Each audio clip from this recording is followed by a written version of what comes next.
Hey guys, tonight we find ourselves stepping softly through thick tangles of greenery, deep in the heart of Central Africa.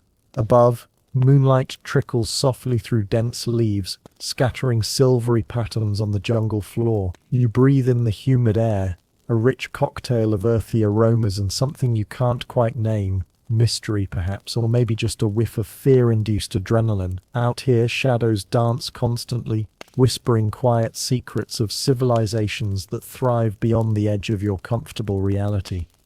You probably won't survive if you were to navigate this jungle alone. Luckily, you're safely tucked in your cozy bed, right? So, before you get comfortable, take a moment to like the video and subscribe. But only if you genuinely enjoy what I do here. And hey, drop your location and the local time in the comments. I'm always curious to know who's drifting off to sleep along with me tonight. Now, dim the lights, maybe turn on a fan for that soft background hum, and let's ease into tonight's journey together. You step gently forward and the jungle envelops you with a gentle, humid hug. The faint sound of crickets and distant calls of night creatures provide an organic, living soundtrack to your curious exploration. Around you lies the land of the Azande, a people who have inhabited these rainforest corridors for centuries, building their lives amidst rich tradition and delicate balance.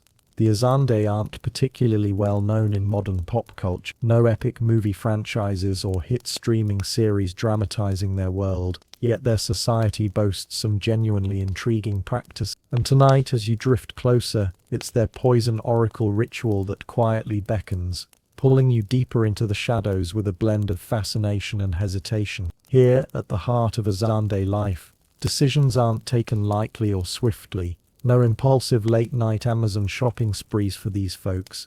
Instead, they rely on a meticulous system rooted deeply in faith, spirituality, and yes, poison. The poison oracle is their truth teller, their ultimate judge, their supernatural compass in a confusing and sometimes dangerous world. The jungle whispers around you, and you imagine the ancient oracle priests, stepping silently along well-worn paths, preparing sacred rituals known to their ancestors for generations. The leaves overhead tremble gently as if sensing your presence, murmuring warnings or encouragements. You're not quite sure which. In the distance, a flicker of firelight catches your eye, a small village nestled among towering trees and lush undergrowth. It's there, hidden comfortably in the protective shadows of the forest canopy, that the oracle tradition thrives. Generations have relied on it, not merely as some exotic curiosity, but as an essential element of Azande daily life. Their oracle isn't a deity sitting atop a throne or an elaborate idol carved from precious stone.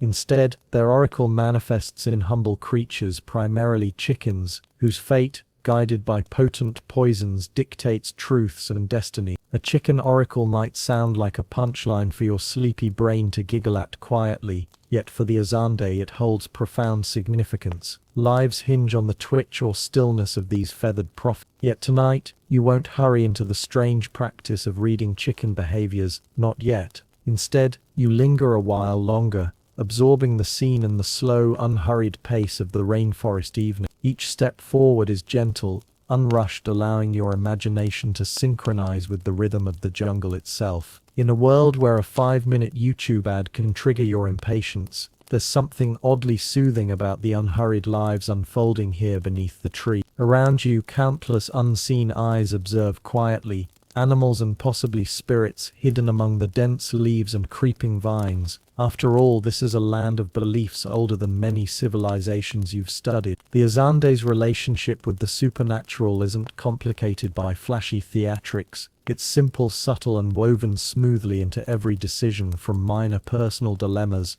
to critical communal verdicts. You pause a moment, catching your breath, sensing the profound silence under all the subtle sounds: rustling leaves, distant animal cries, insects buzzing sleepily. You recall briefly with a chuckle your own moments of indecision, the endless scrolling through streaming menus or agonizing over pizza toppings. Imagine if those choices depended on poison and poultry. Suddenly pineapple on pizza seems significantly less divisive. Yet for the Azande, each moment of uncertainty holds potential risk and consequence. They live amidst tangible threats, witchcraft, misfortune, illnesses without explanations. For them, the oracle is not merely a convenience, It is a profound necessity. It brings clarity, offers guidance, and dispels the ambiguous darkness that clouds human judgment. You blink slowly, your eyelids feeling heavy, soothed by the gentle jungle hum and the rhythmic rustling of leaves above. As you sink deeper into the Azande's rainforest world, you begin to understand why this methodical pace is so crucial. Life here demands patience, precision, and absolute trust in forces invisible, yet undeniably real to those who walk these paths. As your imagination gently sways along the contours of the forest shadows, you wonder softly about the wisdom of relying entirely on poison as a guiding force. What quiet confidence or perhaps desperate hope must a person possess to place trust in such delicate uncertainty? You stretch slightly, relaxing your body as your curiosity blends with a comforting sleepiness. The questions linger gently, carried softly by the humid jungle breeze, but you have time, plenty of time to explore deeper into this intriguing practice. The moon above continues to watch serenely, casting its gentle glow upon your path as you settle even deeper into tonight's journey. The shadows of the rainforest cradle you gently, promising answers or at least stories that may unfold gently, quietly, as you journey deeper into the Azande's world of poison oracles. Tonight's story isn't for the faint-hearted, yet something tells you you're exactly where you need to be. After all, the jungle doesn't hurry. Why should you? You drift deeper into the story, sensations from that moonlit jungle still warm on your skin as you trace the ancient footsteps of the Azande. Long before poisons and oracles, they carved out lives in this tangled landscape. You sense the gentle rise of distant hills beneath the dense canopy, the kind of terrain that shapes a people's character over generations, forging resilience in the face of leeches, torrential rains, and the constant hum of insect armies. Here in the heart of Central Africa, stretching across what is now South Sudan, the Democratic Republic of Congo, and the Central African Republic, the Azande have lived for centuries. Their culture as layered as the forest itself. You imagine the first Azande settlements, clusters of thatch-roofed huts arranged around communal spaces. Archaeologists estimate these villages date back to at least the 17th century, when the Azande began migrating southward from Equatoria, settling near rivers and clearings rich in game and fertile soil, a mainstream historical fact you hold on to. By the late 1800s. British colonial officers estimated the Azande population at roughly 500,000, a testament to how well they mastered their environment. Yet numbers alone can't capture the spirit of a society built on oral legend, rhythmic drumming, and dynamic exchange. Drifting along the soft pulse of elephant calls in your mind, you recall how everyday life unfolded. Men hunting with poisoned arrows tipped by craftsmen skilled in extracting sap from the opaque tree, women tending gardens of manioc and sorghum, children weaving small baskets while elders recited genealogies under the yawn of evening campfires. It's here, amid this daily choreography, that identities and customs took root. You feel the gentle crackle of that fire as though you were there, the smoke curling around your thoughts. Among the Azande, lineage and clan membership matter deep. You sense the subtle dance between patrilineal lines, inheritance of land, status, and magical power, and the importance of maternal ties that bring balance to social obligation. Quirky tidbit: some clans believe that a newborn's first hiccup signals the affections of a distant ancestor.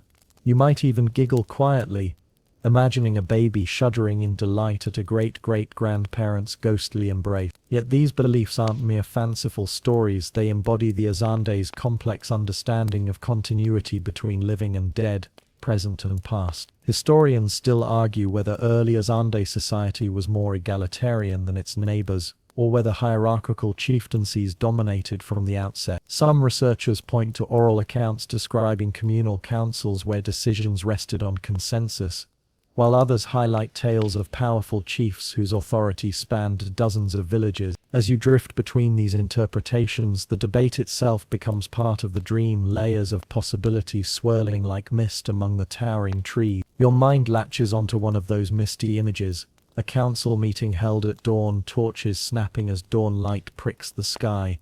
Chiefs adorned in leopard skins and ostrich feather, he addresses, debating territory boundary. Villagers gather in concentric circles, drums punctuating each proclamation. You feel the low vibration of those drums echoing through your limbs. Settlements shifted over time. The Azande were never static. They adapted to environmental pressures, epidemics, flooding, or incursions by other groups. Still, their resilience shines through the centuries. By the turn of the 20th century, missionaries and traders arrived, bringing new tensions and curiosity. Yet even as iron tools and cloth printed with European patterns filtered into Azande markets, traditional practices persisted, blending old and new in fluid harmony. You imagine a caravan of traders striding through a village square, their donkey carts laden with textiles, beads, and the occasional pocket watch. Villagers gape at exotic patterns, then slip them into everyday use, perhaps wrapping a prized cloth around a ceremonial dance or adding its colors to a ritual mask. That subtle syncretism where imported goods enhance rather than replace local expression is a hallmark of the Azande creative spirit. Quirky tidbit too, because why not gently amuse yourself clustering odd details? Some Azande craftspeople once made miniature masks to adorn tree branches, believing the faces would guard their gardens from mischievous spirits. You might smile as you picture those tiny painted visages peeking out from among banana leaves, eyes forever vigilant against rabbits or monkeys nibbling the harvest. And amid these cultural threads, a central belief emerges, the concept of mangu, an inherited substance of witchcraft to explain misfortune. Almost every Azande household recognizes that mischief and suffering have supernatural origins, which sets the stage for the poison oracle's later prominence. Here at the genesis of that worldview, the lines between medicine men, herbalists, and spiritual judges blur. It's a worldview woven seamlessly into daily life, family disputes, crop failures, even the inconveniences of a rainy afternoon find explanation in unseen forces.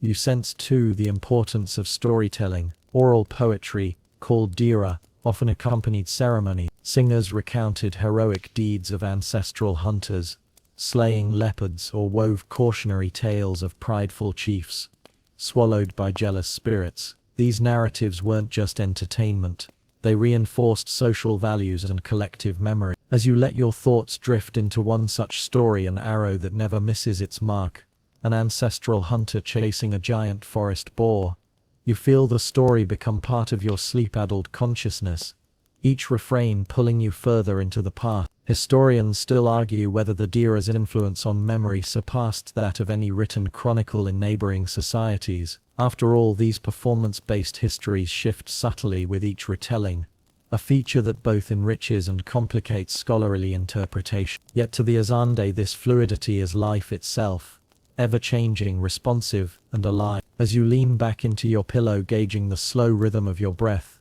you realize these early foundations, settlements by riverbanks, clan rituals under ancient trees, oral epics sung beneath star-pierced skies, set the stage for the poison oracle's emergence. The path from simple hunter-gatherer roots to a society guided by spiritual inquiry spans centuries, each twist and turn as deliberate as the brushstrokes on a ceremonial mask. You feel the jungle around you shift with a sigh, almost as though acknowledging your deepening understanding. Settlement patterns fade like ghost villages into the night as you prepare to explore the next chapter.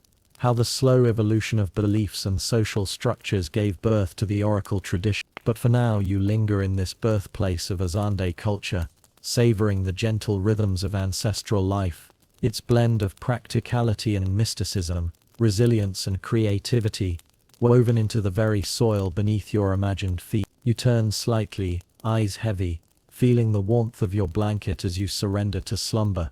The ancestral voices echo softly, promising more revelations once you awaken, or perhaps in your dreams. The forest murmurs around you, cradling your consciousness as it drifts toward the next ritual. You wake to a faint murmur of cicadas and the gentle drip of condensation from broad leaves above.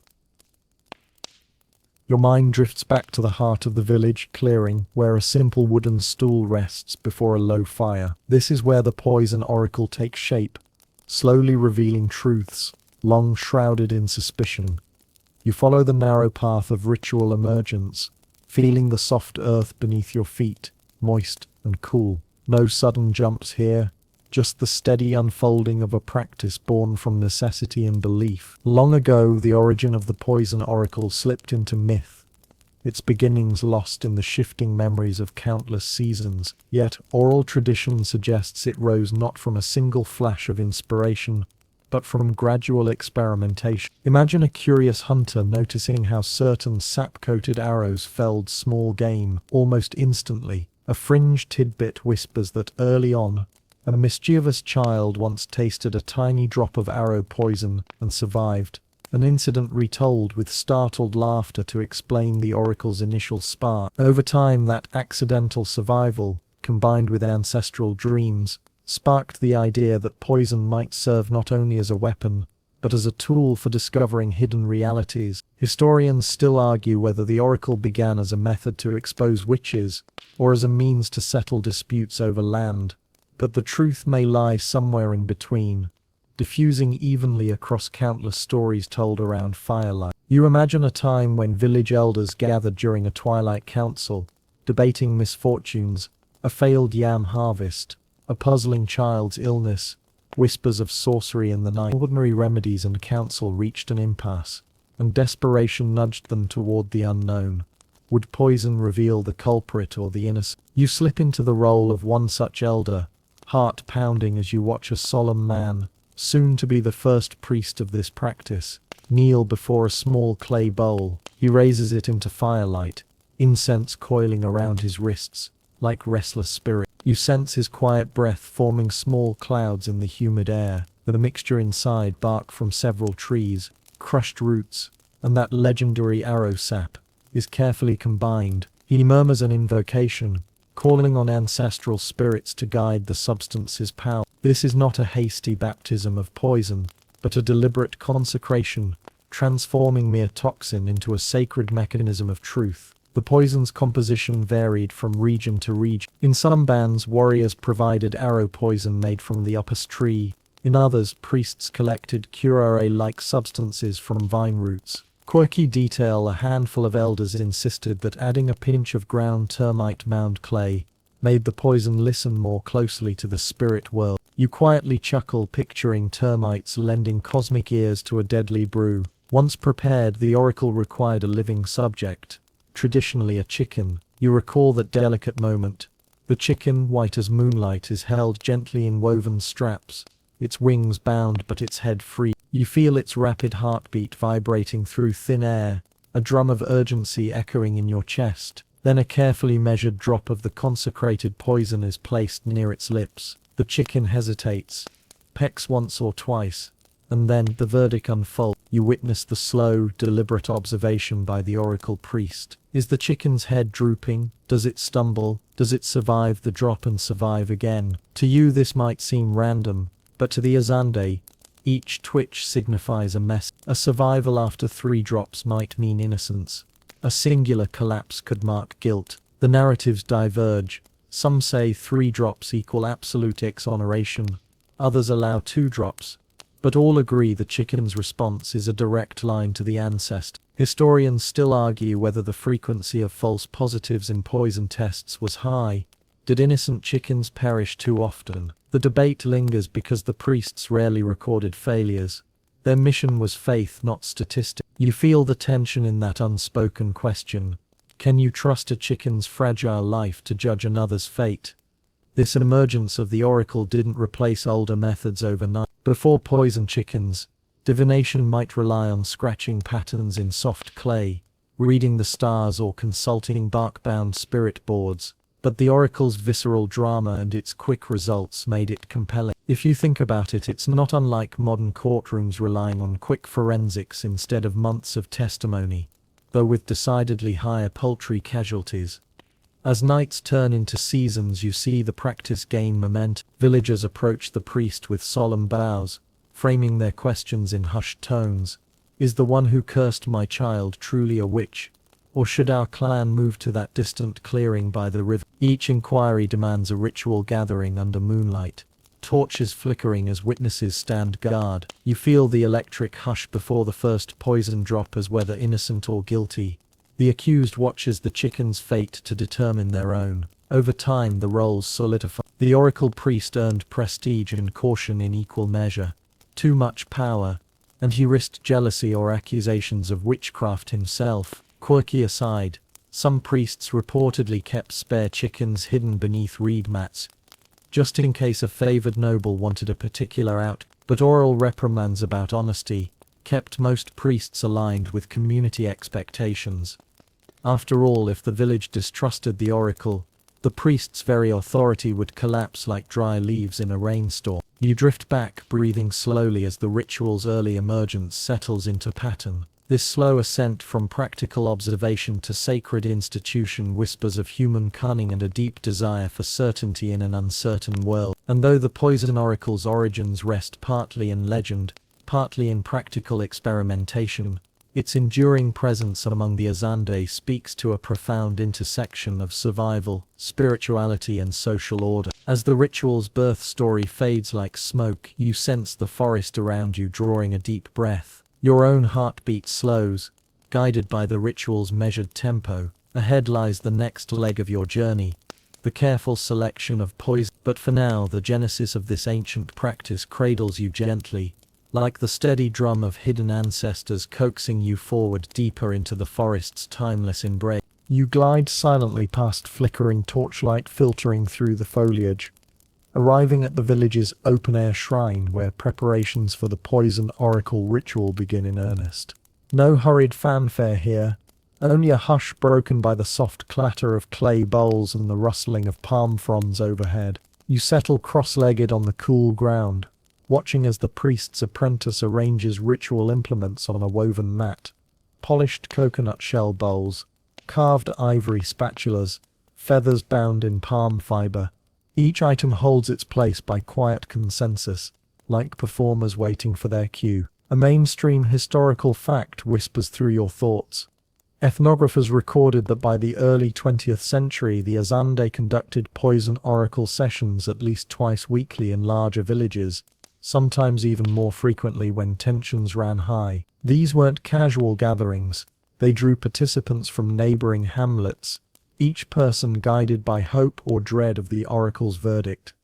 Yet tonight, the air feels almost festive, tinged with anticipation rather than dread. You notice the apprentice's hands tremble slightly as he lays out a plump chicken, its white feathers gleaming in torchlight.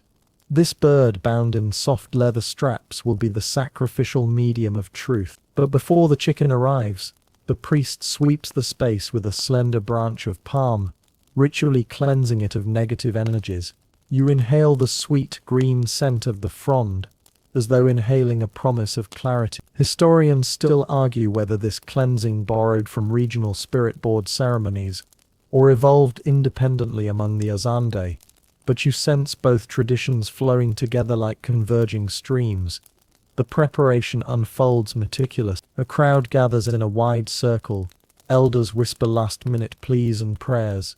Children giggle at the sight of feathered captives, and even skeptical hunters lean forward, curious to see the ceremony's power. Quirky tidbit: some villages insist that wearing mismatched sandals during the ritual invites divine laughter, ensuring the oracle's judgment comes with a touch of cosmic humor. You quietly imagine a pair of sandals, one bright red, one moss green, striding confidently into fate's arena, and your lips curl into a sleepy smile. Next, the priest takes a length of goat leather cord, carving notches that correspond to each question posed. You notice 3 notches for innocence, 1 for guilt, and a handful of blank spaces for more complex inquiries. This leather tally is the ritual's scorekeeper, its grooves bearing witness to each drop of poison, each flutter of fevered wing. Mainstream fact: anthropologists noted that tally cords often displayed individualized patterns. No 2 priests' cords looked exactly alike, hinting at personal style within a shared tradition. The priest raises his voice, never loud but insistent, intoning a brief chant in Zande language. His words drift through the clearing, weaving among onlookers like a gentle breeze. You can't translate the syllables, but you feel their cadence resonating in your chest. Historians still argue whether the chants originated in pre-Azande forest cults or were borrowed from neighboring Nilotic tribes. The ambiguity lingers, adding to the ritual's layered complexity. With the chant ended, the priest picks up the coconut shell bowl holding the dark porridge-like poison. He dips a hollow reed applicator into the mixture, ensuring a single perfect drop clings to the tip. You hold your breath as he approaches the trembling chicken, its bright eyes scanning the faces around it. You imagine yourself in that chicken's place. No comfy coop or morning feed, only the weight of communal curiosity resting squarely on your fragile neck. The first drop falls. The chicken pecks at it curiously and then nothing. You feel a collective exhale, innocence perhaps, but the verdict remains suspended, balanced on the promise of a second drop. The priest carves a notch for the first test, one notch toward truth. You notice the leather tally glints softly under the torchlight, as though winking at you. Quirky detail.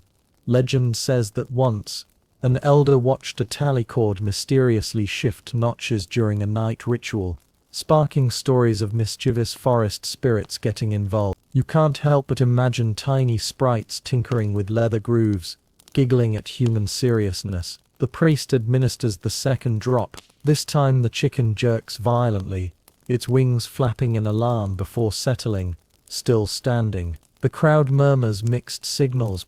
2 notches now, 1 more drop to go. You tense, recalling the earlier words about 2 drops equating to probable innocence, but 3 drops guaranteeing it. Historians still argue whether 2 drops often sufficed, or if priests insisted on a full sequence for certainty. The debate swirls around you like smoke from a dying fire. As the priest lifts the 3rd drop, the chicken hesitates. You imagine those tiny bird lungs, plump and delicate, fighting for each breath. The drop lands and the chicken stumbles, legs giving way under its own weight, wings splay outward. A hush falls, some gasp, others bow their heads. The chicken's collapse holds a solemn poetry, each quiver scripted by unseen hands. You sense an electric stillness, as if the forest itself pauses to witness the verdict. 1 notch, 2 notches, 3 notches, guilt glared. But is it the accused's guilt or the chicken's? In Azande understanding, the poison oracle channels ancestral spirits.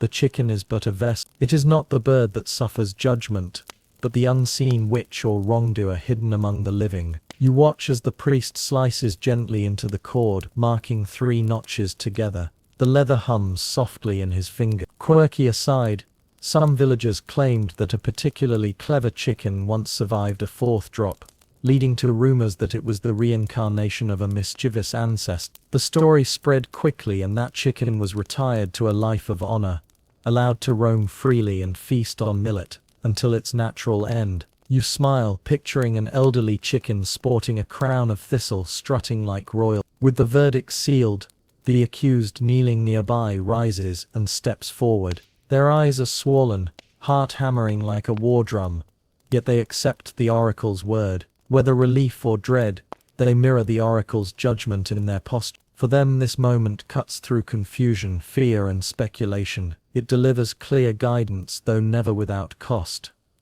As the crowd disperses, some quiet tears among kin, others relieved laughter. You linger for a moment long. The broken stillness of the ritual gives way to gentle chatter.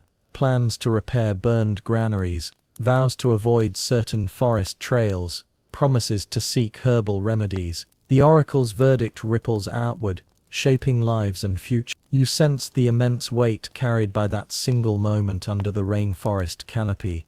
Your eyelids flutter, heavy with sleep. You recall the smooth glide from clay cleansing to tincture preparation, then to this potent ceremonial dance, each step built upon the last.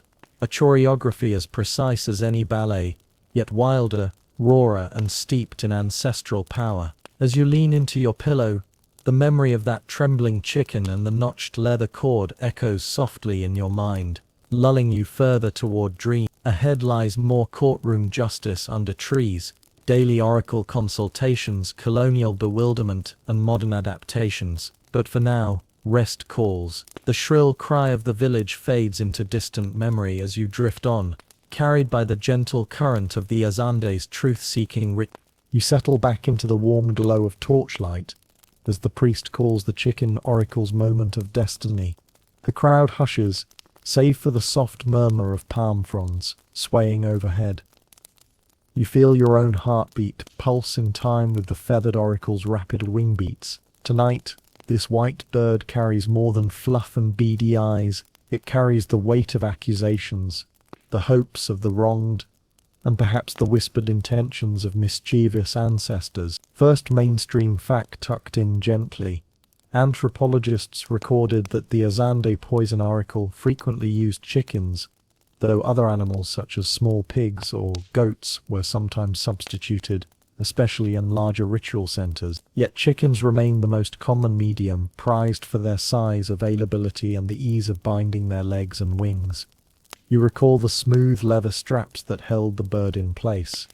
Like a cotton swaddle gone rhetorical, you inhale the humid air, tasting faint notes of smoke, earth, and something almost metallic from the dried poison residue on nearby bowls. The priest invokes a prayer, his voice a soft rumble that you almost miss in your drowsy state. He asks the ancestors to lend their voice, to speak through the chicken's body. You probably wouldn't trust your next career move to a chicken pecking at kibble. Yet here in this suspended moment, you lean in, entranced. The first drop arrives with ceremonious slowness. You watch as the chicken pecks at it hesitantly, its beak brushing the poison that shimmers like liquid obsidian. The bird jerks slightly, its neck hitching, wings fluttering, and then stabilizes. The crowd exhales. One notch on the leather cord, innocence. Perhaps, or maybe the spirits are still deciding.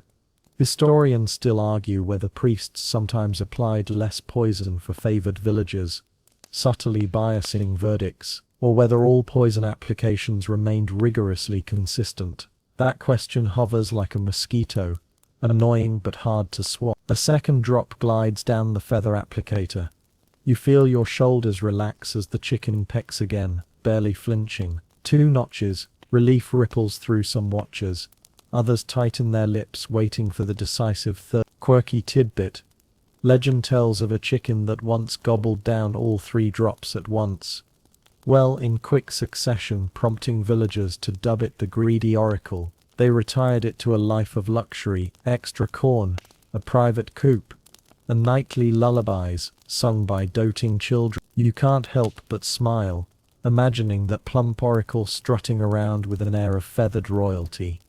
Now comes the third drop, the one that truly seals destinies. You lean forward, palms flat on the damp earth, bracing for the chicken's next move. Does it stand firm, wings tucked close, head upright? Innocence. Does it falter, stumble, or fall? Guilt laid bare. The drop lands and the chicken quivers violently. Its legs buckle, and it collapses. A hush thicker than midnight descends. 3 notches on the cord. Guilt declared. As you exhale, you feel a wave of empathy for both bird and accused. The chicken's fate is bound to human turmoil, its fragile life echoing communal anxiety. Quirky aside. 2. Some cunning villagers trained chickens to feign doom by cold foot stamping before the poison's true effect. The infamous drama queen fowl. They believed these theatrics reminded priests not to take themselves too serious. You grin, picturing a chicken flapping melodramatically as though auditioning for a soap opera. Yet for the accused, perhaps a tired mother suspected of witchcraft, or a hunter blamed for crop failure. This moment is no joke. Reputation, relationships, and even lives hang in the balance. You sense their trembling breath, the slight tremor in their bowed shoulders. Through the haze of torchlight, you catch their tear-bright eyes and imagine the relief of the wrongly accused or the crushing despair of the condemned. Historians still argue whether communities sometimes ignored oracle verdicts when politically inconvenient, preferring human negotiation over supernatural decree. Was the oracle an absolute arbiter, or merely one voice among many? The sources disagree, but the tension between belief and realpolitik weaves itself into every ritual performance. The priest stands and addresses the assembly, voice gentle yet unwavering. He declares the verdict, naming the guilty party or absolving the suspected witch. You hear the soft intake of breath as families shift, some pressed shoulders, others subdued smiles. In that single utterance, the poison oracle transforms from a private divination into communal affirmation. Decisions made here ripple outward.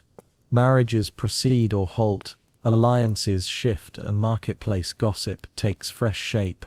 You watch villagers file past the priest, each seeking their own consultation. Some arrive clutching bits of hair or personal objects belonging to the accused, believing sympathetic magic amplifies the oracle's insight. Others present small offerings, bananas, cola nuts, or beads to curry favor with ancestral spirit. Mainstream fact: early missionaries noted that such votive gifts were commonplace, reinforcing reciprocal obligations between living and dead. You picture baskets piled high with tropical fruits, their bright colors muted in the firelight. Between each consultation you glimpse the chicken's body resting on woven leaves, its wings stretched as though dreaming of open fields. If chickens could dream, would this one recall the gentle scraping of beak on tinder, the hush of expectant watch, or would it see only the swirl of feathers above its head? You wonder with gentle curiosity,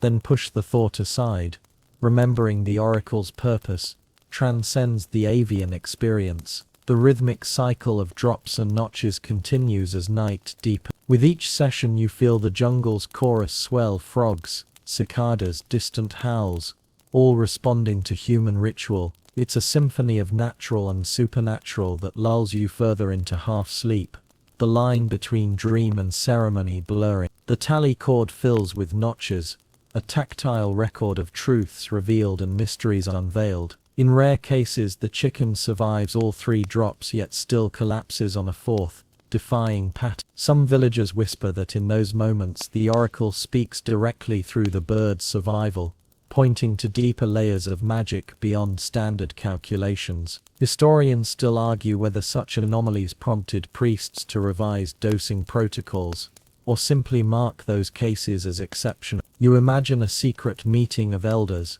furrowed brows lit by torchlight, debating whether to adjust the ritual as though troubleshooting a cosmic computer. As the final consultation ends and the tally cord lies heavy in the priest's hands, you feel the ritual's momentum ebb. The chicken's body, once the centerpiece of communal tension, now rests quietly, its spirit believed to have returned to its ancestors. Some participants linger to touch its feathers, seeking lingering blessings or protective energy. Others slip away burdened by verdicts and an uncertain future. You rise slowly, stretching your arms overhead as though unbinding yourself from the night's gathering. The servant priest begins cleaning implements, gently washing bowls with river water, returning feathers to reed containers, and unwinding the leather towel. You recall Section 5's meticulous setup: the palm cleansing, the ivory spatula, the notched cord, all now reversed in ritual conclusion. The forest's nocturnal heartbeat continues, steady and unchanging despite human drama. And as you step beyond the shrine's circle, the jungle greets you with the soft rustle of leaves and the distant cry of a nocturnal bird. The poison oracle's verdict lingers in the air, invisible yet potent, shaping destinies long after the last drop has fallen. You feel the whisper of ancestral voices in the breeze, urging you onward to the next chapter, a courtroom under trees where communal justice unfolds in daylight. Your eyelids droop, a gentle invitation from sleep. But before you drift away entirely, you muse on the curious blend of poison, poultry and destiny elements that on paper seem absurd, yet here work with mysterious cohesion. The oracle's power lies not just in chemistry but in collective belief, in ritual artistry, and in the chicken's unassuming willingness to stand in for human fate. As you fade toward dreams you carry with you the echo of pecking beaks, the weight of notched cord, and the undeniable magic of that ritual night. The chicken oracle has spoken. Now it's time for you to listen to the hush of your own breath. You wake again to the distant rustle of leaves and the soft chorus of night insects. But this time you're elsewhere, beneath a towering irico tree, its broad canopy filtering pale dawn light onto a circle of onlookers. This is the Azande's open-air courtroom. And yet, compared to your last vision of cramped stone chambers, it feels expansive and oddly serene.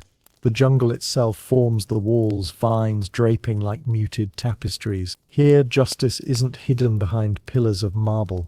It unfolds where roots twist and birdsong punctuates testimony.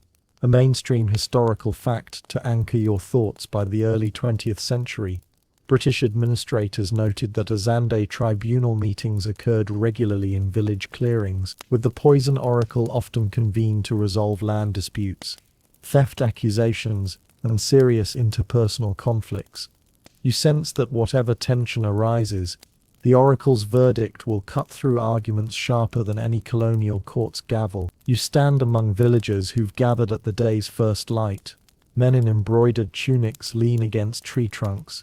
Women in colorful wrappers sit on woven mats, and curious children peek from behind boughs. At the center, the priest from last night presides, his tall headdress of brightly dyed feathers marking him as both spiritual judge and ceremonial moderator. In his lap rests the familiar leather tally cord, its notches whispering past session. You recognize that sound, the subtle rustle as he finger traces notches, like a storyteller flipping pages of a sacred book. Today's case involves a dispute over a stretch of riverbank, rumored to hold fertile patches of wild yams. Two families claim rightful use, one led by a seasoned hunter whose spear never misses, the other by a widow whose daughters weave baskets sold in distant market. Voices rise, polite but firm, as each side presents evidence. Baskets buried beneath termite hills, spear tips worn by months of dredging riverbeds. You observe keenly, imagining the geometry of their lands traced in imagination, lines drawn by ancestral covenant rather than surveyor's rope. Quirky tidbit: one elder insists that a flock of nearby hornbills once squawked incessantly over disputed land, and he swears the birds sided with the hunter's lineage. You suppress a grin, picturing hornbills acting as feathery jurors, squawking verdicts at dawn. Historians still argue whether the Azande ever relied solely on communal consensus without the oracle, or if they always deferred to poison-mediated divination when stakes were high. Today, there's no doubt, after both sides finish speaking, the priest rises and summons the oracle. The chatter hushes, replaced by the soft thud of footsteps and the distant ripple of the river beyond. You follow the procession down a narrow path lined with ferns and tangled vines,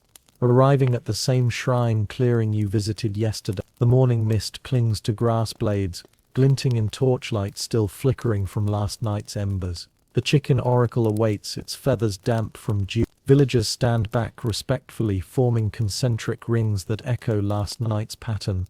But daytime light shifts the mood from solemn suspense to something more immediate, pragmatic, and communal. The priest cleanses the space again with palm fronds, his voice low but firm, reciting a chant you're beginning to memorize. The leather tally cord is draped over his shoulder, ready to record the chicken's fate. You recall the measured precision, the feather applicator, the deadly porridge of poison, the notches carved into leather, and settle into that rhythm once more. First drop, the chicken pecks, wobbles, then stands. One knot, you feel your own breath ease, though you know this verdict isn't final. Second drop, the bird nods, feathers trembling but still upright. Two notches, a collective exhale rises. The widow's daughters exchange hopeful glances.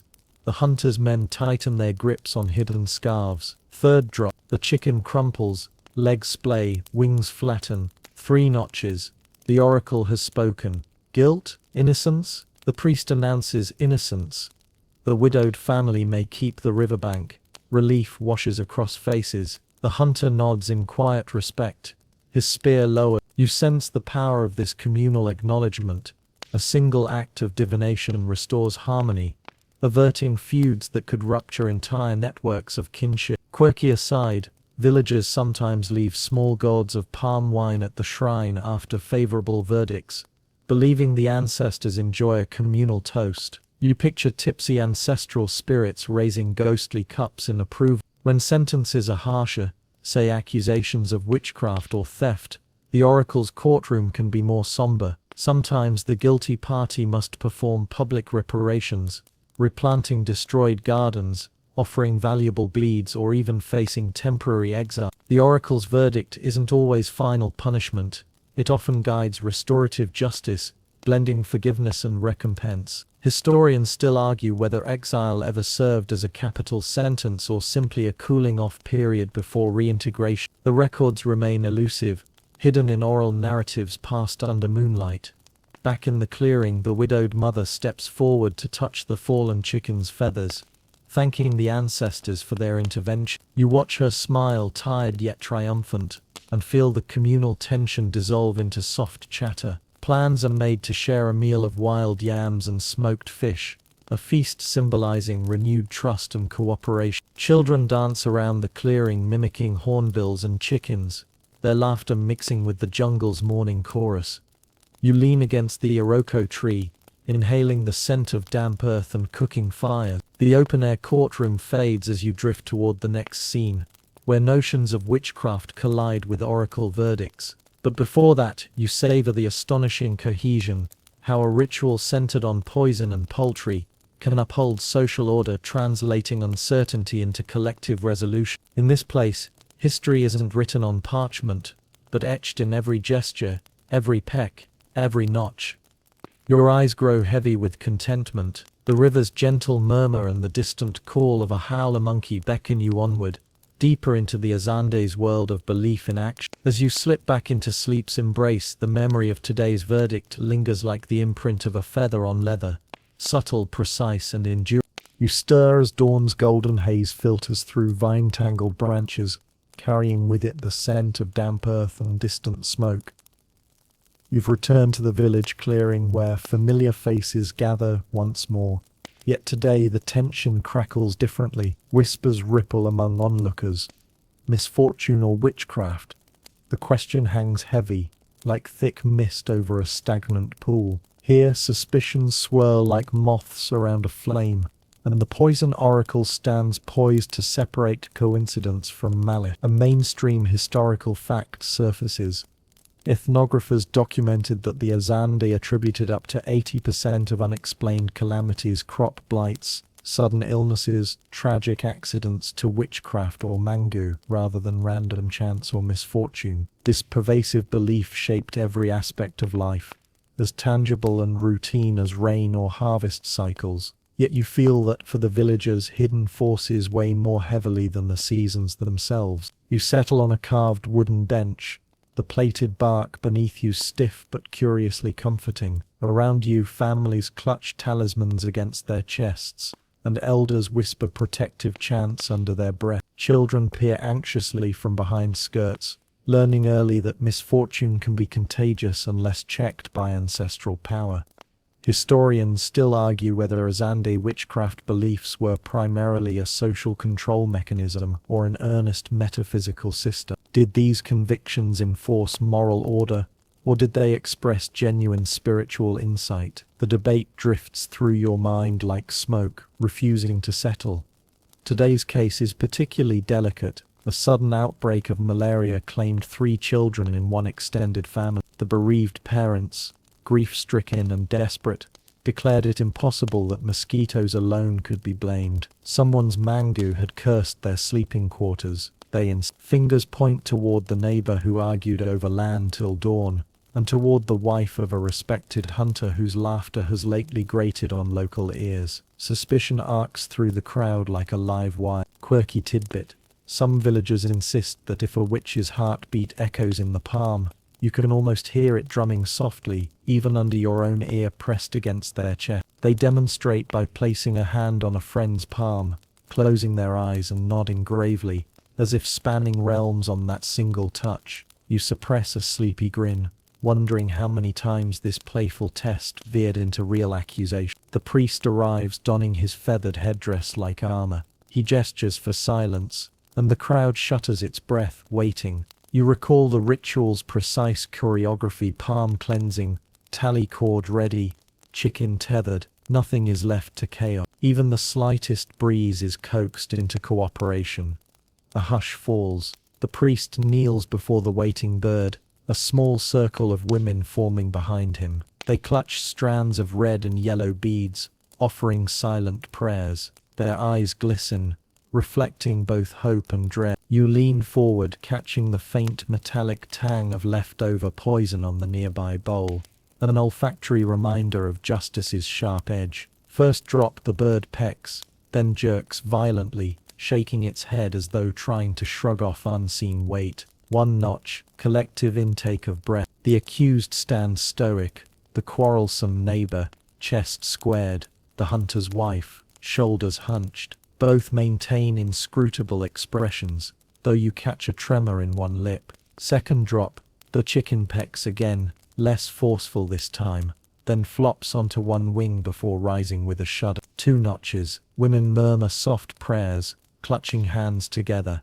Elderly men quietly stroke their beards, pondering ancestral verdict. Historians still argue whether the frequency of partial collapses signified ambiguity in spirit communication or inconsistencies in dosing, an uncertainty mirrored in the villagers' hushed chatter. Now, before the third drop, the priest raises his gaze skyward, as if drawing strength from unseen realms. He murmurs a chant that resonates with vibrating hums beneath your skin. You feel the ritual's power in your bones, as though centuries of belief press down, urging truth to reveal its. Third drop, the bird pecks, hesitates, then stands firm, head raised, body trembling, but resolute. The crowd exhales in astonished relief. Innocence declared. The priest taps the tally cord once more, marking 3 notches, then lifts it high for all to see. No witchcraft here, he intones, voice low, but firm.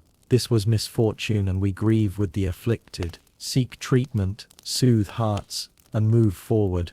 A wave of relief ripples through the assembly. The accused neighbor and hunter's wife exhale, shoulders dropping as fear drains from their posture. Tears glisten as mothers and aunts step forward to embrace them. Laughter, soft, incredulous, bubbles up among children playing at the clearing's edge. Even the jungle seems to exhale, leaves falling like gentle applause. Quirky aside, villagers often celebrate such verdicts with an impromptu feast of roasted plantains and sweet potatoes, tossing purloined cola nuts to the chickens scuttling about, an offering of thanks to both fowl and ancestors. You picture a circle of children chasing chickens, giggling as nuts fly through the air. Yet for the grieving family, the oracle's verdict brings only a small measure of solace. They mourn their children, lamenting that the oracle could not bring them back. They turn toward herbalists, traditional healers, and the welcome arms of kinship. In Azande society, healing begins when blame is removed by separating malice from misfortune, allowing grief to proceed with clarity rather than festering in suspicion. You sit back, inhaling the scent of damp soil and roasting roots, watching as the village elders convene to decide on communal support. They murmur plans for rebuilding beds, reinforcing mosquito barriers, and sharing surplus money. This restorative response underscores a profound truth. The poison oracle's power rests not only in judgment, but in enabling collective action. Historians still argue whether the oracle's role in healing social wounds outweighed its punitive potential. Did it primarily avert vendettas and isolation, or did it legitimize witch hunts? The nuanced answers hide in stories told beside dying fires. Stories you'll carry into dreams tonight. You feel the sun's warmth creeping along your skin, nodding as exhaustion edges in. The clearing's energy softens, shifting from tension to communal care. As you lean back against a mossy log, you realize the oracle's strength lies in clarifying the unseen, whether spirit, guilt, or random fate, and then catalyzing a path forward. Ahead lies the everyday embrace of the oracle in decisions big and small, but for now, you let the warmth of understanding and community wash over you. The jungle's chorus rises once again, guiding you gently toward deeper slumber, where tomorrow's revelations are. You awaken to the warm orange glow of dawn spilling through your window. Yet inside the Azande village, it's already bustle time. Today, it isn't life or death accusations that bring villagers to the oracle, but everyday crossroads, marriage proposals, planting schedules, even decisions as trivial as building a new granary. You slip into the rhythm of daily life, following villagers as they fold mats and pour steaming millet porridge into carved wooden bowls. The scent of yams roasting over embers mingles with the faint metallic tang of leftover poison residue on nearby implements. A reminder that the oracle isn't confined to midnight dramas, but pulses through the heartbeat of every morning. First mainstream fact. Early 20th century ethnographers noted that in some Azande communities, up to half of all households consulted the poison oracle for routine matters at least once a month, making it a cornerstone of domestic decision-making. You watch as a young woman, clutching a handful of palm leaf bundles, approaches the oracle priest. Her question: will marrying this farmer ensure fruitful fields and harmonious in-laws? You feel a smile tug at your lips. Modern dating apps could use such efficiency, you muse, though swipe left if the chicken fails the test. The priest leads her to the shaded shrine, where the familiar tools wait, the leather tally cord draped over a low branch, feathers nestled in a reed basket, and the clay bowl still glinting with dark porridge. Behind him, curious children trail like ducklings, whispering that the oracle once predicted one child's successful elephant hunt. Fringe tidbit alert. Villagers still joke that if the oracle told you to chase elephants, you'd better be a good sprinter. You giggle softly at the thought of tiny tots sprinting from 100-kilogram pachyderm. You settle at the edge of the clearing, feeling the cool morning breeze ruffle your hair. The ceremony begins with palm frond cleansing, recalling Section 5's hushed rustle, and then the young woman hands the priest a small clay token, carved with her initials. It symbolizes her life's thread.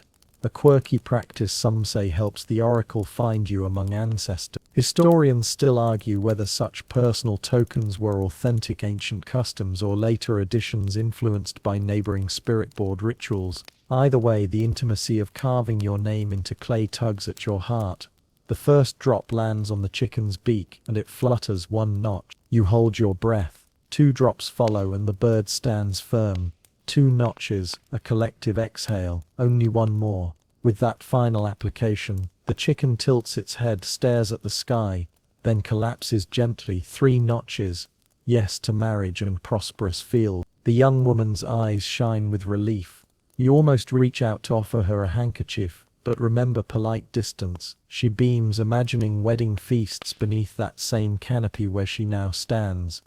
Next, a group of elders arrives, sandals squeaking softly on packed earth. They brought bundles of sorghum seeds and desire clarity. Should they sow on the East Hill or the riverbank plain? Mainstream fact: anthropologists recorded that planting queries ranked among the top 3 uses of the oracle alongside marriage and disputes, agriculture and lovemaking.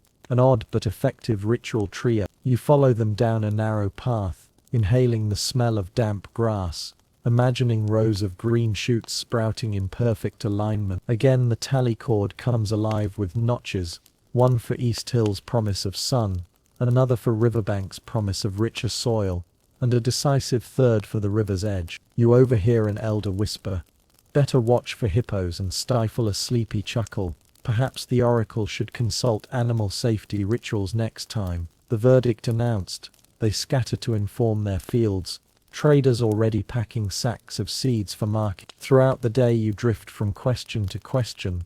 A mother wonders if knitting baskets under a full moon brings better sales. Quirky tidbit: 2. Some weavers once tested this by sneaking extra baskets into shadowed moonlight, claiming they sold them as lunar woven special. You grin, picturing enthusiastic customers asking for that basket with the full moon magic. The oracle confirms it's harmless folk marketing, and the mother giggles with delight. You glimpse a pair of teenagers hesitant by the river's edge. Their inquiry: should they travel east to a neighboring clan's harvest festival? You almost suggest carrying antivenom for snakes, but stay silent. The oracle's verdict: journey on 2 notches, turn back on 3, 2 drops, 2 notches, yes to adventure. They grin, shoulders light, setting off with haste and backpacks heavy with yams. Amid these mundane rituals, you sense how deeply the poison oracle permeates daily life. No decision is too small: a quarrel over cooking pots, a suspicion of a jealous neighbor's curse, even whether a child should start weaving lessons. Historians still argue whether this ever-present divination fostered dependency or offered genuine empowerment to everyday people. Did reliance on poisoned chickens stifle personal judgment, or did it provide communal reassurance? The question lingers in your mind like the fading echo of pecking beaks. You wander toward a cluster of children playing beneath a mango tree, reenacting yesterday's courtroom scene. One kid brandishes a stick as a spear, Another drapes palm fronds as robes. "I'm the priest," one announces, brandishing a feather and assigning notches with pebbles in the dirt. You smile, recalling Section 7's open-air justice. Even in play, the oracle's rituals shape imagination and social values.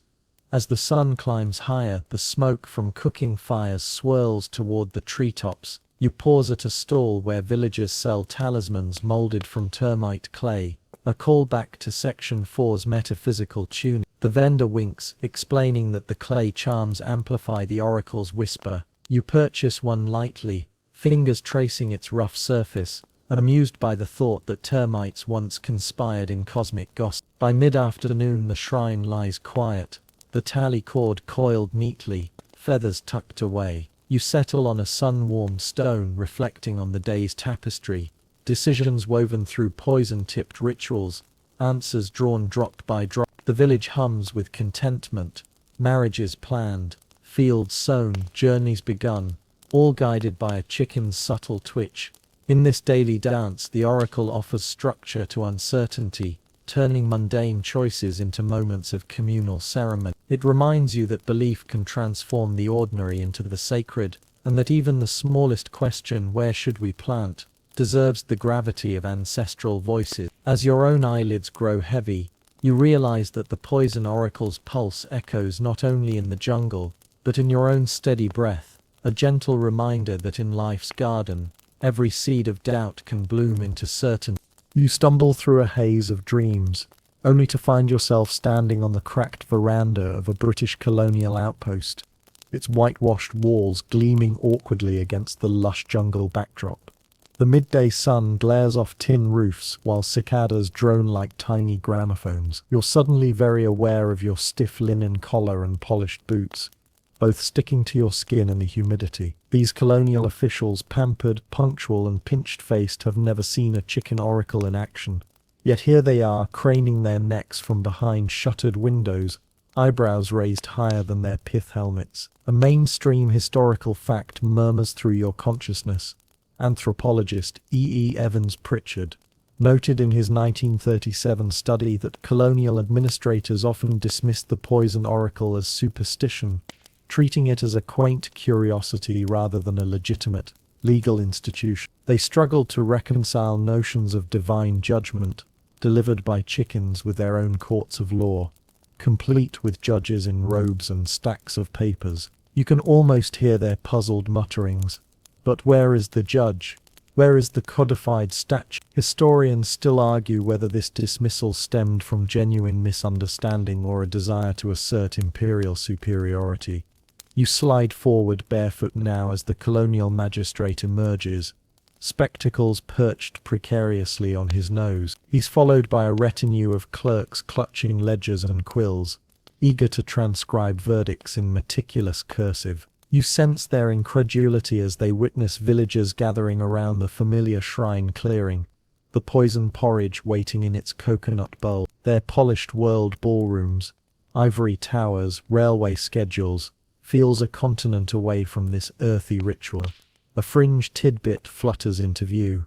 One visiting missionary reportedly tried to replace the chicken oracle with his own Bible-based divination, asking parishioners to drop a feather into a basin of water and interpret ripples. Predictably, it flopped. Villagers later joked that the missionary's water oracle had the accuracy of a broken compass, leading one elder to quip, "At least our chickens fall over correctly."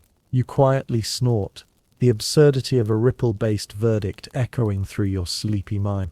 Historians still argue whether early colonial records penned by outsiders who couldn't grasp Azande language or metaphors unfairly caricatured the oracle as mere spectacle. Some suggest that British officials recorded only sensational episodes, escaped chickens, accidental poison spills, while overlooking routine, disciplined sessions that actually resolved disputes efficiently. And you recall how Evans Pritchard had to learn the Azande language himself to gain true insight, weaving first-hand testimonies into his landmark study. You trail alongside a squad of pale-faced officers as they approach the shrine, curiosity warring with disapproval. One bristles at the sight of the leather tally cord, muttering about unorthodox evidence, while another fumes at the thought that a single verdict could override colonial property laws. You imagine them scribbling notes. Chicken fell, therefore farmer is guilty. Preposterous. Their censorious glare weighs on you, but the villagers stand tall, unflinching. The magistrate gestures grandly. Show us your procedure, he demands in clipped English. The priest inclines his head, the feather applicator poised. The magistrate's quill shakes as he leans forward, straining to record every detail. You sense the tension, two worlds converging, one governed by parliamentary acts, the other by ancestral whispers. First drop. The chicken pecks. The magistrate blinks. One notch. He jots furiously as if the notches on leather are hieroglyphs in a foreign script. Second drop. The bird jerks and stays upright. 2 notches. You watch the magistrate's jaw tighten. He adjusts his spectacles and glances sideways at his clerk. Fringe detail 2. One clerk supposedly tried to bribe the priest for a tip. Just a private word, only to be handed a live chicken, which promptly did what any oracle would, collapsed under the juice of truth. He never mentioned it in his diary. Historians still argue whether such colonial accounts should be trusted, given possible bias and omissions. After all, the British often viewed African customs through a lens tinted by racial prejudice and administrative convenience. Yet for the Azande, the oracle was neither show nor charade. It was woven into every thread of communal life. The magistrate clears his throat for the third drop, impatience flickering in his eyes. Third drop. The chicken buckles dramatically. 3 notches. Guilt. A hush falls, broken only by the scribbling of quills. The magistrate's face tightens. He wants to see the accused, perhaps question them under oath. Consult a solicitor. Instead, the priest simply names the guilty party.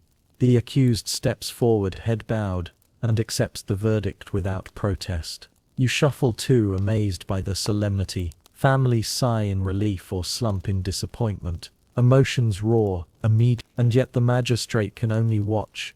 Scripted courtesy drained from his voice. Finally he raises a gloved hand and pronounces, "I respect your traditions," though you sense he does no such thing. The words sound hollow under the jungle canopy. Quirky aside. 3. After the demonstration, one official reportedly declared he'd rather trust a swinging chicken than the verdicts of the local magistrate, a comment that earned him shameful scorn from both sides. You chuckle quietly, picturing a foul outperforming human jurisprudence. The villagers disperse, some laughing, others consoling the accused. The magistrate retreats to his veranda, scribbling a final report on the peculiar administration of Zande justice. Over the following weeks, colonial orders blanket the region, chicken oracles not recognized for land titles, yet local communities quietly ignore such decrees, continuing their sessions under moonlit sky. You drift down a path lined with towering ebony trees, feeling the ground tremble faintly beneath your feet, a heartbeat of defiance. The colonial decree might stand on paper, but here in practice, ancestral law reigns supreme. The oracle's verdict echoes in village halls more loudly than any imposed statute.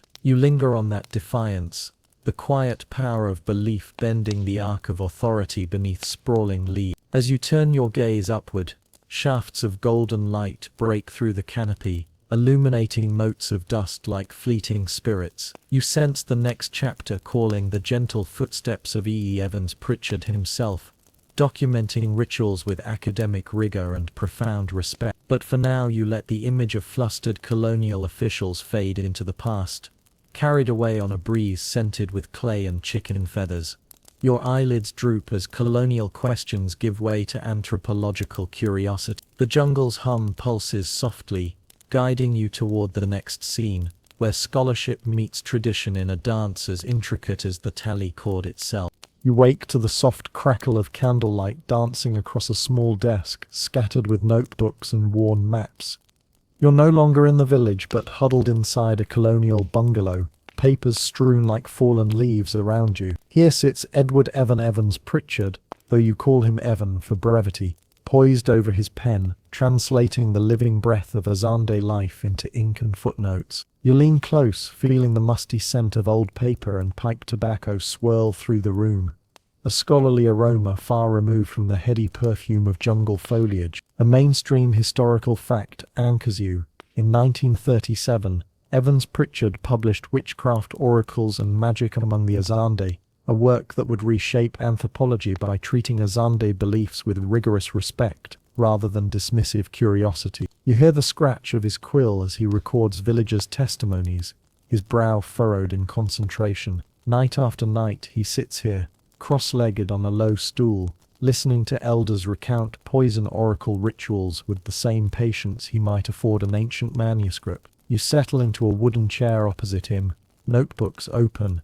"Tell me," you whisper, "what drew you so deeply into their world?" He pushes his glasses up, keeping his gaze steady. "Most Europeans see witchcraft as a nuisance," he murmurs, voice soft as dewdrops. "But the Azande treat it as a coherent system, worthy of study on its own terms." Historians still argue whether Evans Pritchard's insistence on cultural relativism inadvertently romanticized the Azande, or simply gave them the dignity of genuine belief. The debate swirls around you like the smoke from his pipe. Your eyes flick to a passage he's underlined. The poison oracle functions as a court of law, social regulator, and spiritual guide. You nod, recalling the morning's open-air courtroom under the Iroko tree. Here in these pages, those living rituals become portable, capable of influencing readers in London, drawing rooms or New York lecture halls. Fringe tidbit: rumors insist Evans Pritchard once smuggled a live chicken into his study to demonstrate the oracle's mechanics to skeptical colleagues. You stifle a chuckle at the image of a fowl scratching its way across typed drafts. He looks up, eyes twinkling. "Understanding their logic required learning Zande language," he explained. You feel the weight of that effort. Months spent memorizing chants, mastering tonal inflections, distinguishing words that sound nearly identical. Without such fluency, any translation risks turning living ceremony into dry abstraction. Historians still argue whether his linguistic immersion gave him undue influence over his subjects, or whether it earned him unparalleled authenticity. You lean forward, recalling the soft cadences of Zande invocations, echoing under torchlight. On his desk rests a battered field diary labeled June-August 9. He flips it open to a page where he sketched the poison preparation grove, 4 trees marked, herbs identified, and a small circle denoting the shrine. He explains how he mapped every step with the precision of a cartographer documenting uncharted land. As you trace those pencil lines, memories of Section 4's alchemy blend with Section 3's emergence, tying ritual procedure to scholarly notation. Quirky detail: Evans Pritchard reportedly invited rival anthropologists to witness a live oracle session, betting them a bottle of gin that none would remain skeptical afterward. The result: several attendees quietly withdrew their criticisms, while others accused him of theatrical showmanship. You grin, imagining a circle of grey-bearded academics, gin bottle in hand, reluctantly admitting that chickens can indeed fall under the influence of poison. You watch him pause, tapping a fingertip against a leather-bound volume of Zande myth. "They told me," he murmurs, "that scholars often misunderstand by treating symbols as fixed, but among the Azande, symbols shift, meanings dance like shadows in the forest." You feel that truth resonate, remembering how each section's setting bled into the next, clay cleansing into poison selection, rituals into daily life. The fluidity of meaning is alive, ever-changing, and resisting fixed categories. His pen dips once more into ink. "My goal was to present their worldview without imposing mine," he says. You sense the weight of that mission, to allow the poison oracle to stand on its own academic merits, not merely as an exotic footnote in colonial report. Historians still argue whether his work inadvertently reinforced colonial power dynamics by framing Azande beliefs within Western theoretical constructs, or whether it offered genuine cross-cultural dialogue. That tension hums between you like a low drum. You lean back, mind swirling as he reads an excerpt aloud. The description of a chicken oracle session that led to a disputed land transfer, words you recognize from Section 7's courtroom drama. Hearing it in his precise prose, you appreciate how narrative and analysis intertwine. His method wasn't merely reporting, it was weaving a tapestry, where lived experience and scholarly insight form inseparable threads. Fringe tidbit 2. On one expedition, he accidentally spilled poison mixture on his notebook, creating blotches that he claimed looked like ancestral spirits. He preserved those stains as a reminder that study itself can never be entirely objective, that sometimes the forest leaves its mark on scholarship. You examine the faint brown splotches on his diary, thinking how perfectly imperfect they are. As he closes the diary, he leans forward conspiratorially. The Azande taught me that truth isn't always found in statistics, he confides. It resides in ceremony, in shared belief. You recall Section 12's coming debate over oracle accuracy, whether truth lies in chance or cosmic intervention. Here Evans Pritchard's gentle investigation becomes a bridge between worlds, inviting readers to understand a poison-tipped ritual as a coherent system of knowledge rather than sheer superstition. You rise, stretching your legs after hours of listening. The lamp's flame flickers, casting dancing shadows that mimic the jungle's canopy. He stands too, handing you a copy of his manuscript. Take it with you, he says. Carry their voices beyond this bungalow. You tuck the volume under your arm, feeling its heft both literal and symbolic. You step outside onto the veranda. Night sounds swelling around you, a chorus of frogs and crickets answering his scholarly silence. In the distance you imagine the village clearing, torches glowing like fireflies, chickens trembling under ancestral gaze. You feel the pulse of that world as though it were your own heartbeat.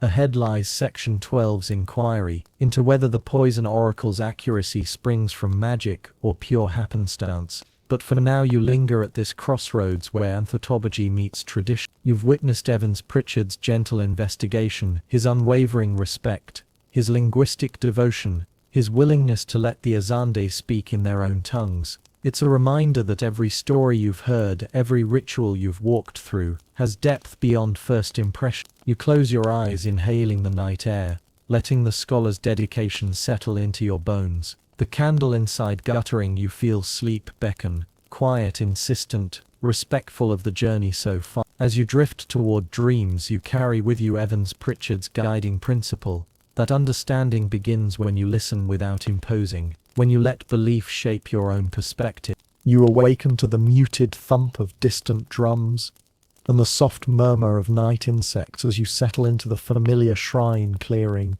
poised between belief and doubt.